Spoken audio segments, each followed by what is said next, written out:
성경. 자, 이 성경, 그것은 여러분들이 사람들이 성경을 하면은 이 많은 사람들이 구원받고 나서도 중요성을 몰라요. 중요성을 모른다고요. 그런데 인류 역사상 수많은 종류의 책들이 이 세상에 나왔어요. 상형 문자부터 시작해가지고 돌판에 새긴 것까지. 지금까지 1억 권 이상이 나왔다고 그래요. 종류가. 그저 성경은 책 중의 책이에요. 다른 책을 이제 비교할 수 없는 책이에요. 하나님의 말씀이 기록되었고 온 우주에 또 근본적인 창조의 기원부터 이 인생에 대한 근본적인 해결에 대한 방안을 성경을 통해서 하나님께서 기록하셨어요. 다른 책은 경전이라고 부르는 것도 다 가짜예요. 영생이 없어요, 첫째가. 인생에 대한 근본적인 해결책이 없어요. 성경의 권위를 인정하지 않는 불신자들이라도 지성이 있는 사람들은요, 세상에서 가장 오래되고 가장 많이 알려진 성경에 대해서 관심들이 있어요. 문학 분야에 대한 논문을 쓰려면은 특별히 영어 하는 사람들이 영어는 반드시, 이 성경을 반드시 거치게 돼 있어요. 일부건 전체건 간에. 그럴 때는 성경은 굉장히 중요한 거지. 자, 이 그리스도이면서도 성경을 진지하게 공부하려는 사람이 그리 많지 않은 거예요. 이것이 이 시대의 기독교계의 아주 장애물이에요. 성경이 아니고 가르치면요, 각 권의 책들과 66권이 되어 있죠. 구약 39권, 신약 26권 해가지고 장절까지고 단어까지도 꼭 있어야 할 그 절에 배치되어 있는 것이에요. 정해진 그 자리를 굳건히 지키고 있기 때문에 성경을 제대로 공부하기 위해서는 성경 전체를 관통하는 개괄적인 지식이 있어야 돼요. 세대 진리를 알아야 돼요. 성경. 자, 그런데 성경은 66권인데도 불구하고 한 권의 책이에요. 한 권의 책이에요. 주제가 또 예수 그리스도라는 주제로 일치되고 있어요. 7가지 특성으로 봤을 때의 성경은 통일성이 하나로 일치되는 거예요. 첫째는 창세기부터 요한계시록까지 성경에는 오직 한 분 하나님만이 계셔요. 주제가 또 예수 그리스도예요. 그분의 말씀과 사역은 성경의 어느 부분을 보더라도 일맥상통해요. 그분에 대한 모든 계시에 한치도 어긋나지 않는다 이것이. 이것이 바로 성경이 한 권의 책이라는 것이.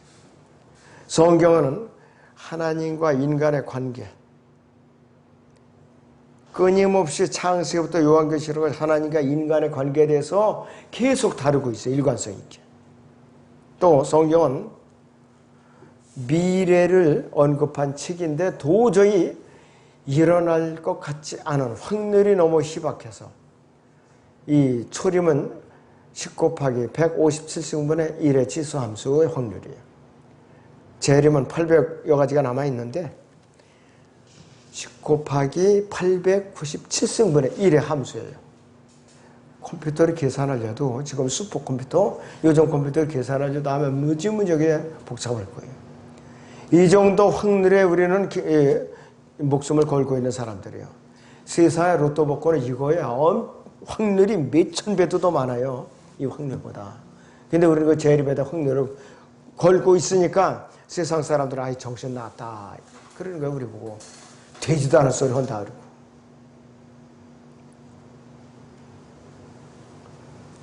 자, 그래서 아무리 시간이 오래 지나도 성경의 예언은 반드시 성취된다. 사도 바울부터 때가 가까우니 그랬어요, 벌써. 임박하다고 그랬거든요. 지금 2000년이 가까이 1900여 년이 지나고 있어요. 그래서 지금도 임박한 거였어요. 그 임박하다는 것은 시간을 말하는 것이 아니라 언제든지 주님이 오실 수 있다. 이거를 강조하는 것이에요. 그리고 성경은 계시, 어느 계시에 대해서 한 번에 한꺼번에 계시되는 게 아니에요. 점진적으로 계시가 되게 돼 있어요. 점진적으로. 사도 시대에는 사도들은 우리 교회에 대해서 일부분만 알았어요. 더더군다나 구약의 선지자들은 초림과 재림을 동시에 묶어서 봤거든요. 예수님께서 유대인들이 왕으로 오실 때, 메시아로 오실 때 그냥 메시아로만 보셨어요. 봤기 때문에 교회를 못 본 거예요. 사도 바울 때는 이제 재림에 대해서 많이 증거했고, 지금은 부활에 대해서, 지금은 이제 재림에 대해서 많이 증거하고 있어요. 성경 기록자들의 3개 대륙에 거쳐서 40여 명에 넘는 그 기록자들이 서로 만난 적이 거의 없어요. 12제자 몇 명하고. 모세부터 이르기까지. BC 1451년경에 모세오경이 기록됐어요.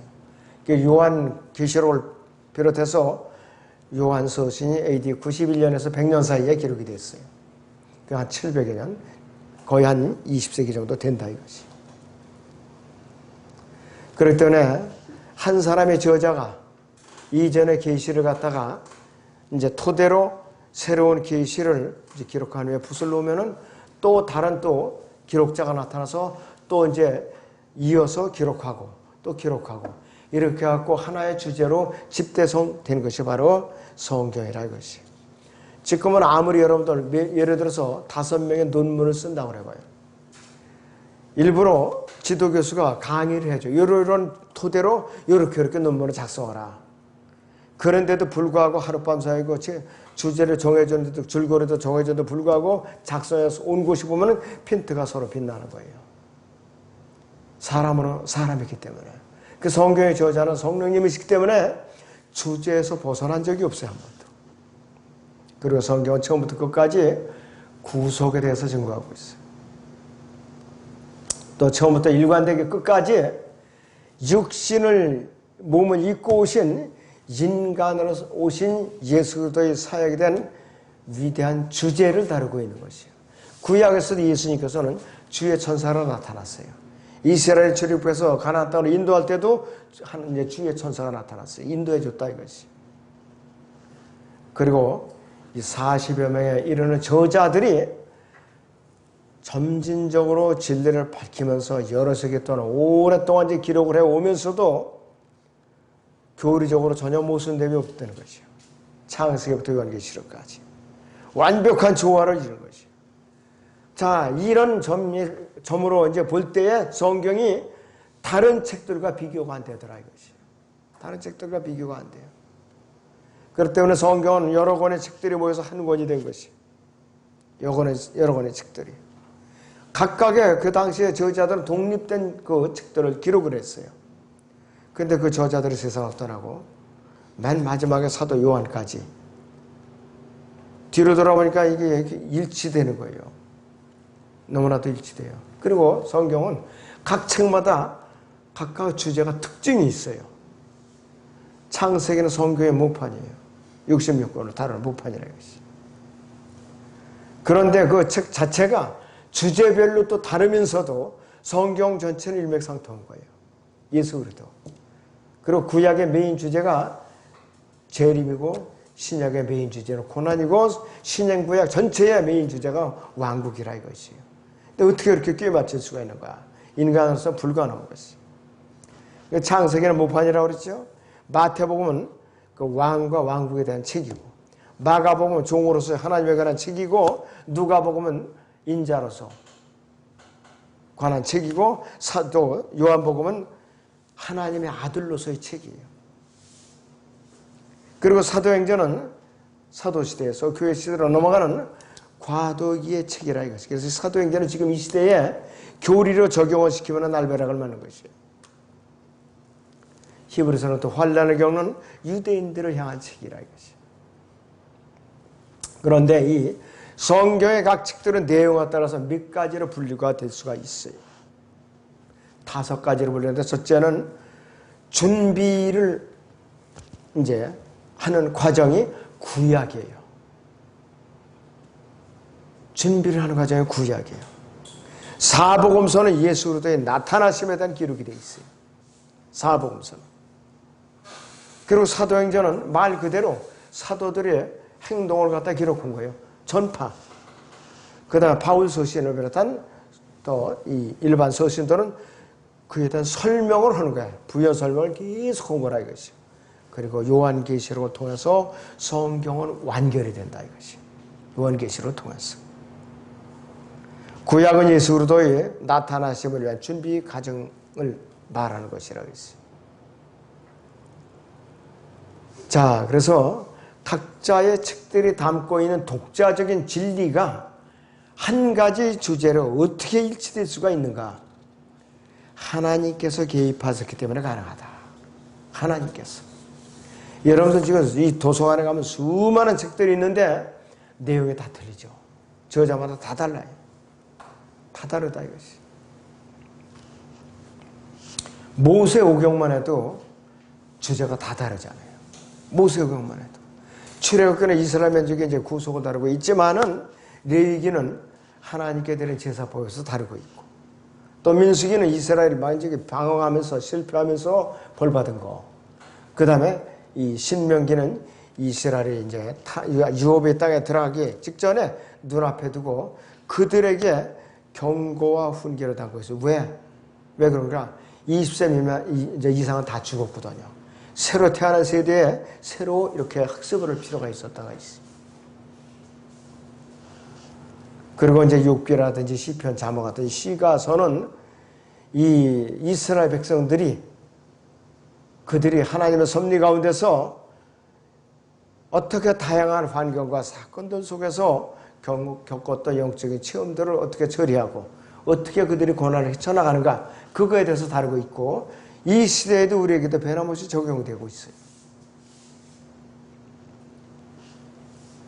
그리고 에스겔서와 다니엘서는 분명히 종말론적인 내용을 담고 있는데도 서로 주제가 서로 특징이 서로 달라요. 에스겔서는 주로 이스라엘의 민족적인 회복과 지상왕국 성전에서 다루고 있지만은 다니엘서는 적그리스도의 그 나타남과 또 대환란에 대해서 다루고 있어요. 예언서인데도 그렇다 이것이. 그리고 성경은 인류의 전체에 대한 또 이야기를 담고 있어요. 인류 전체. 온 우주와 인간의 창조부터 시작해서 최초의 인간이 창조되는 이야기부터 시작이 돼서, 그리고 이제 창세기 12장부터는 아브라함의 역사를 통해서 한 민족을 택해갖고 이제 이 세상을 치료하는 거, 이스라엘 중심으로 세상을 치료하는 것이 기록이 되어 있다 이것이.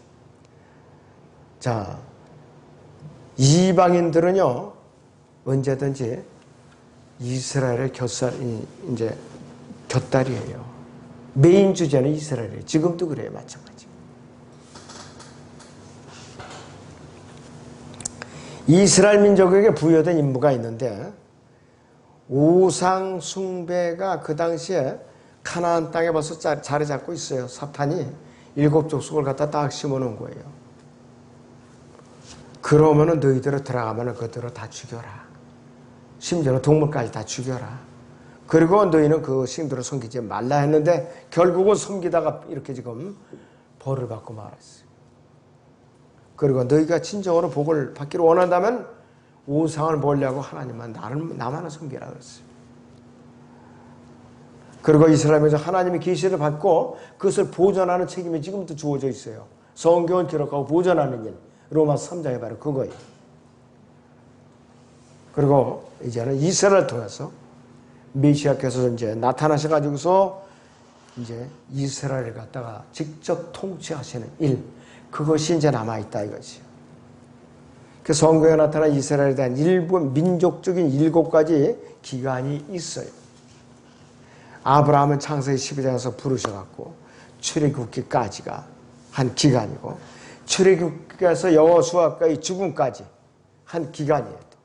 또 여호수아 죽음에서 사울 왕이 통치하는 이제 그 군주 국가가 형성되기까지가 또 한 기간이고, 사울 왕 시대부터 바빌론 포로로 잡혀갈 때까지 뭐 포로 기간이 이제 70년, 아주 짧죠. 그 기간이 있고, 바빌론 포로에서 돌아와서 이 AD 70년에 예루살렘 다시 파괴되기까지가 이제 6번째 기간이고, 마지막 지금 7째 기간이 민족적으로 세상에 흩어져 있어요.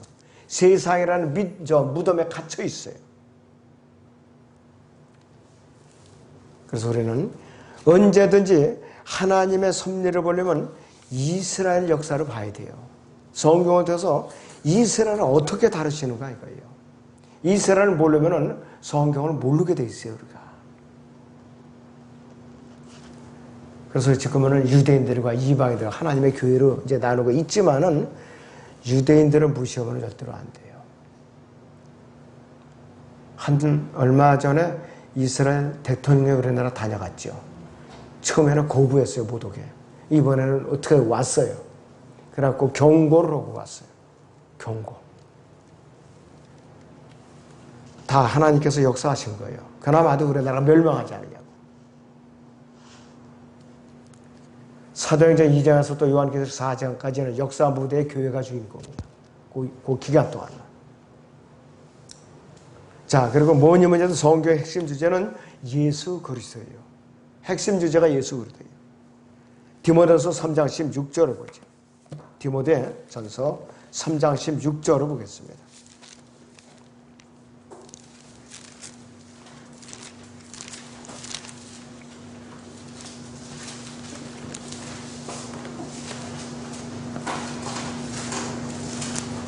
경건하신 분은 논쟁이 없이 위대하도다. 하나님께서는 육신으로 나타나셨고 성령으로 의롭게 됐으며 천사들에게 보이셨고 이방인들에게 전파되셨으며 세상에서 믿음 받으셨고 영광 가운데로 들려 올라가셨습니다. 그랬어요. 인격으로 이 세상에 오신 예수 그리스도 희생제물이 되어서 죽으시고 장사되었다가 셋째 날에 살아나신 그분에 대한 이야기가 사복음서의 뼈대예요. 사복음서의 핵심 줄거리. 그 동시에 성경 전체의 중심이에요. 중심 주제라 이것이. 그래서 이 성경의 이 모든 이 핵심 주제로 이야기의 초점이 모아지는데 우리는 성경을 읽으려면 편식을 하면 안 돼. 역사서를 보면 졸리우니까. 왜? 열왕기상하, 역대상하 그런 거 보면 졸리거든요. 사람 이름만 그냥 쭉 나야 되고. 그러니까 그런 부분은 안 읽어요. 평상시에. 읽어야 돼요. 그 사람들 이름 하나에 의미가 다 있어요. 의미가.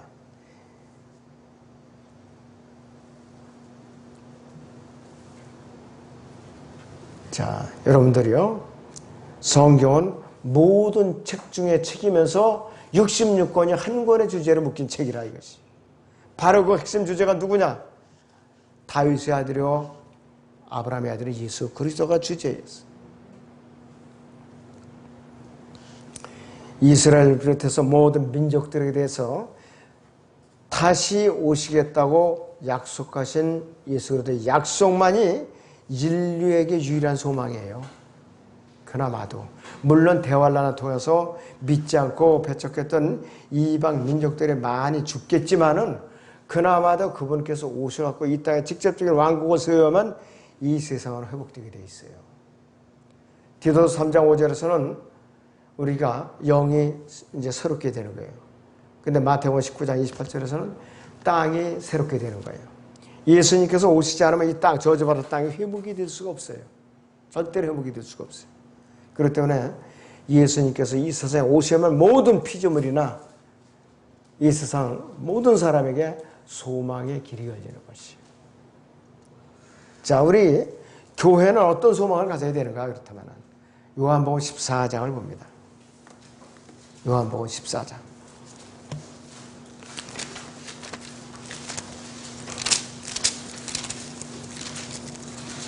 1절부터 3절을 봅니다. 요한복음 14장 1절에서 3절을 보죠. 너희는 마음에 근심하지 말라. 너희가 하나님을 믿으니 또한 나를 믿으라.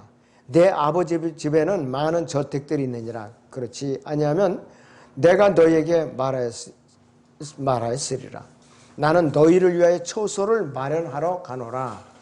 내가 가서 너희를 위하여 처소를 마련하면 다시 와서 너희를 내게로 영접하여 내가 있는 그곳에 너희도 있게 하리라 그랬어요. 처소를 마련하면 너희를 데리러 오시겠다고 말씀하셨어요. 지금 왜 안 오시느냐? 누군가의 처소를 아직도 짓고 계세요. 아직도. 그렇다면 지금 더디 오시는 거예요. 나만 올라가고 싶어서 왜 빨리 안 오시냐고 지금 하나님 앞에 투정을 벌여서는 안 돼요. 누군가가 또 계속해서 구원을 받아서 그 사람의 저때까지 마련해 주시고 오시는 거예요. 누구의 집이 마지막으로 지어질지는 아무도 몰라요. 누구의 집이 마지막으로 지어질지. 그래서 마지막 테이프를 끊고 마지막으로 생명책에 기록될 자가 누구인지 아슬아슬할 거예요. 아마 그 사람 셋째 하나 올라가면은 야, 참 당신 운 되게 좋다. 어떻게 당신까지 그렇게 생명책에 딱 기록이 되고 아슬아슬하게 구원의 문이 닫혔는가. 그 사람은 아마 가슴이 뜨끔할 거예요. 올라가서도. 야, 참 위험천만했었다. 자, 그래서 이 교회 시대 기간에는요, 성령님께서 예수님을 증거하고 있는 기간이에요. 성령님께서 예수님을 증거하는 그것이 사역이 끝나는 순간에 우리는 휴거해버리고 말아요. 그래서 모든 것을 완결한 성경의 마지막 책은 요한계시록 1장 1절을 보죠. 요한계시록 1장 1절을 보겠습니다.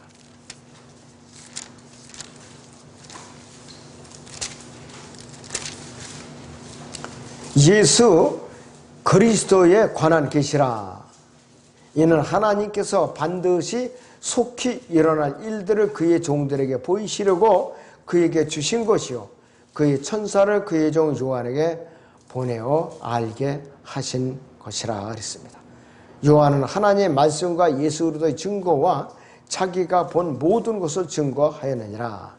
이 예언의 말씀을 읽는 자와 듣는 자들과 거기에 기록된 것들을 지키는 자들은 복이 있나니 이는 그때가 가까움이라. 요한은 아시아에 있는 7 교회에게 편지하노니 지금도 계시고 전에도 계시고 앞으로 오실 그의 보좌 앞에 있는 7명과 그랬어요. 전에도 계셨다 그랬어요. 선지자로 와서 계셨던 분이에요. 어린 양으로서. 지금도 계시고 대제사장으로서 교회를 위해서 변호하시고 정보하시고 대제사장으로 계세요. 마귀가 고소할 때마다. 예수님께서 변호하시면 아무리 고소를 해도 무효예요. 그리고 또 앞으로 오실 그랬어요. 왕으로 와서 통치하실 그분이라 이거죠. 그때는 우리가 같이 와요. 이 땅에. 우리는 어떻게 오느냐? 땅을 이제 유업으로 받아서 다시를 작은 왕들로 오는 거예요. 여러분들 카나안 땅에 그 31명의 조머리기 왕들이 있었죠. 그걸 연상해봐요. 여러분들 이렇게 땅을 이렇게 분배받아가지고서 다스리는 작은 왕들이에요. 그런 킹의 타이틀을 여러분들은 쓴다 이거예요. 그런 소망을 갖고 여러분들이 기다리셔야 됩니다.